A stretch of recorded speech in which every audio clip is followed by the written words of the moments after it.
Bed spread மாற்றிட்டேன். அதுக்கப்புறம் pillow பெட்ரூம்லாம் clean பண்ணிட்டேன். அதுக்கப்புறம் அந்த ஹேர் பின்னு இதெல்லாம் வந்து கலைஞ்சி கிடந்தது.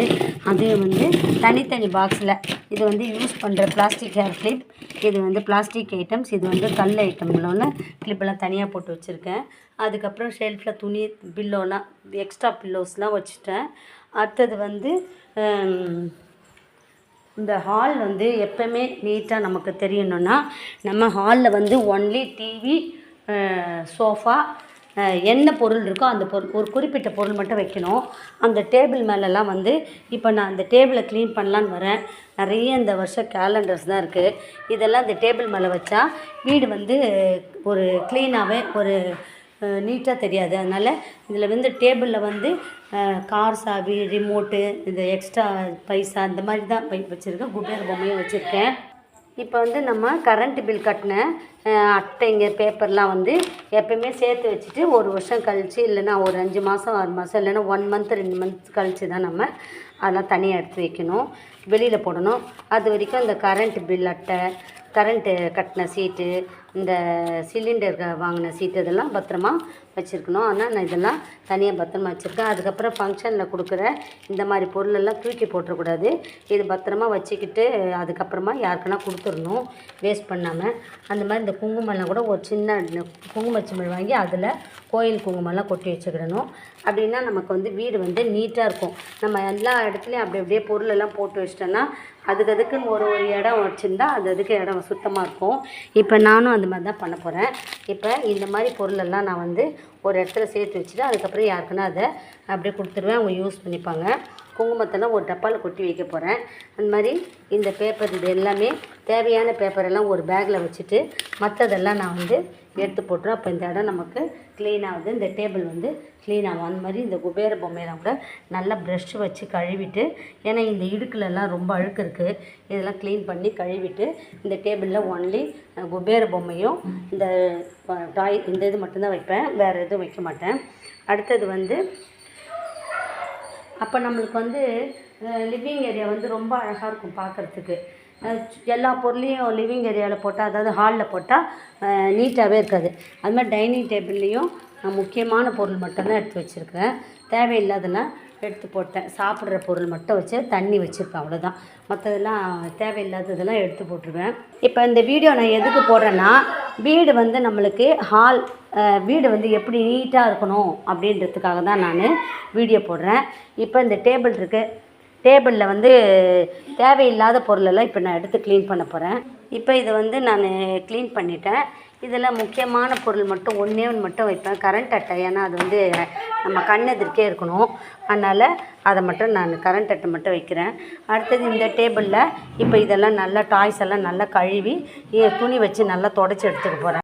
வந்து இதில் முக்கியமான பொருள் இந்த ரிமோட்டெல்லாம் அடிக்கடி காணாமல் போயிடும் எல்லார் வீட்லேயுமே. அதனால் அந்த மாதிரி பொருளெல்லாம் மட்டுமே நான் இங்கே வைக்கிறேன். அடுத்தது இந்த பாருங்கள், இந்த டேபிளை க்ளீன் பண்ணிட்டேன். முக்கியமான ஐட்டம் அது மாதிரி விசிட்டிங் கார்டெலாம் கூட நம்ம வந்து ஒரு இடத்துல சேர்த்து வைக்கணும், ஒரே பாக்ஸில் ஒரு இதில் போட்டு வைக்கணும்.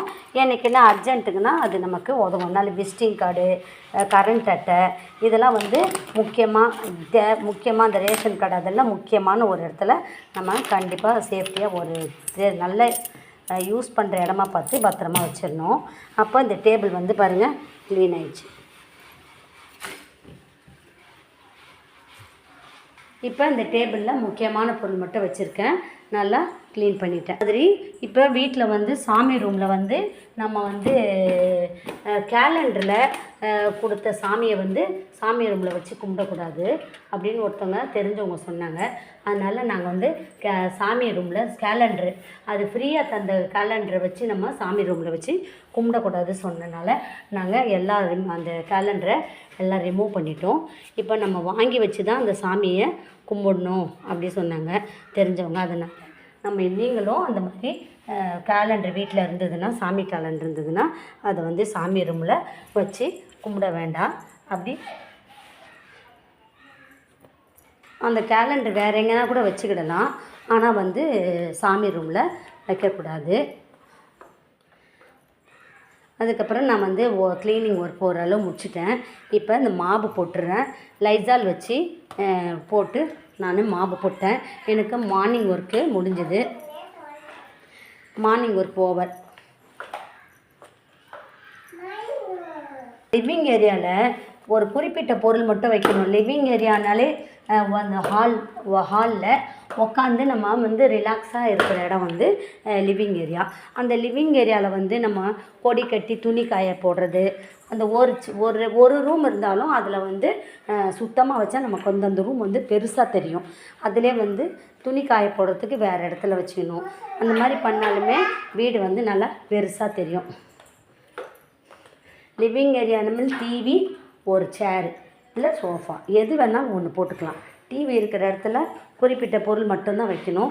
ரொம்ப எல்லா பொருளையும் அதில் வச்சிடக்கூடாது, அதிலே அடைச்சிடக்கூடாது. தம் பண்ணால் அந்த ரூம் வந்து சின்னதாக தெரியும். மாப் போட்டு முடிச்சிட்டேன். இப்போ நம்ம வீடு வந்து சுத்தமாக அழகாக நீட்டாக வச்சுக்கிட்டாலுமே நம்மளுக்கு மைண்டு ரிலாக்ஸாக இருக்கும். அதனால தான் ஒரு முறையும் நம்ம இந்த மாதிரி ஒரு நாளும் இந்த மாதிரி சுத்தம் பண்ணிக்கிட்டே இருக்கணும். ஒரு நாள் விட்டாலும் வீடு வந்து நீட்டாகவே இருக்க மாட்டேன்றது. இப்போ நான் மாப் போட்டு முடிச்சுட்டேன். லைசால் போட்டு ஒரு முறை மாப் போடுவேன். மறுபடியும் நல்ல தண்ணி வச்சு இன்னொரு முறையும் மாப் போடுவேன். அந்த மாதிரி இந்த மேட்டெல்லாம் கூட வாரத்தில் ஒரு நாள் நம்ம மாற்றியே ஆகணும். ஒரே மேட்டே வச்சுக்கக்கூடாது.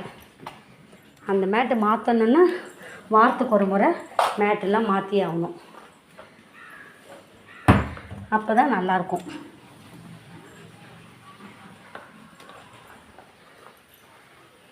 மேட்டு எல்லாமே வேலை பண்ணிகிட்டே இருக்கணும் வீட்டிலலாம். அப்போ தான் வீடு வந்து எப்பயுமே நம்மளுக்கு க்ளீனாக இருக்கும், மனதுக்கும் அமைதியாக இருக்கும். வீடு சுத்தமாக இருந்தாலுமே மன அமைதி வரும். வீடு மட்டும் இல்லை, சுற்றுப்புறத்தையும் நம்ம சுத்தமாக வச்சுக்கணும். கண்ட இடத்துல குப்பையெல்லாம் போட்டுறக்கூடாது. அதுக்குன்னு ஒரு குப்பை தொட்டி வச்சு அதில் போட்டு குப்பை வண்டி வரும்போது அதில் போட்டு விட்டுணும்.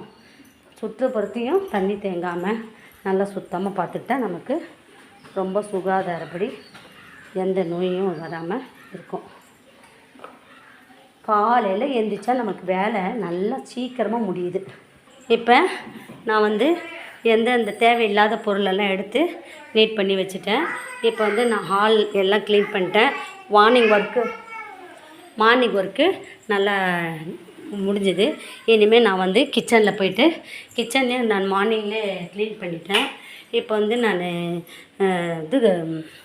இது பண்ண போகிறேன். இந்த அடை தோசைக்கு வந்து நான் இது வந்து வடைக்காக ஊற போட்டேன். வடை வந்து டீ கடையிலேருந்து வாங்கிட்டு வந்துட்டாங்க. அதனால் நான் அப்படியே அடை தோசை ஆக்கிட போகிறேன். கடலைப்பருப்பு, உளுந்தம்பருப்பு, துவரம்பருப்பு, பச்சரிசி, பச்சை மிளகாய் இதெல்லாம் ஊற போட்டிருக்கேன். இது வந்து காஞ்ச மிளகாய் ஏன் ஊற போட்டேன்னா அரைக்கும் போது ஈஸியாக அரைப்பட்டுரும், இல்லைன்னா அது திப்பியாக இருக்கும். அதனால் எல்லாம் ஒன்றா ஊற போட்டிருக்கேன்.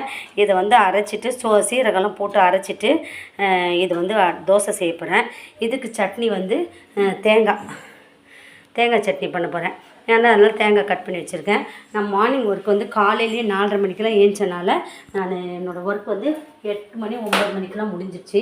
நான் வந்து சீக்கிரமாக டிஃபன் பிரேக்ஃபாஸ்ட்டில் முடிச்சிடுவேன்.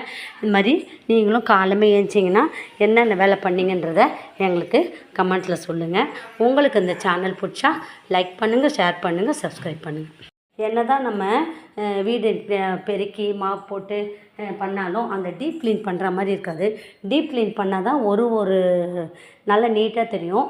நம்ம வந்து வாரத்துக்கு ஒரு நாள் ஒரு ஜன்னல் க்ளீன் பண்ணணும். அடுத்தது ஒரு கதவு, ஒரு ரூம், ஒரு வாரத்துக்கு ஒரு நாள் ஒரு ரூமை டீப் க்ளீன் பண்ணாலுமே நமக்கு வீடெல்லாம் சுத்தமாக இருக்கும்.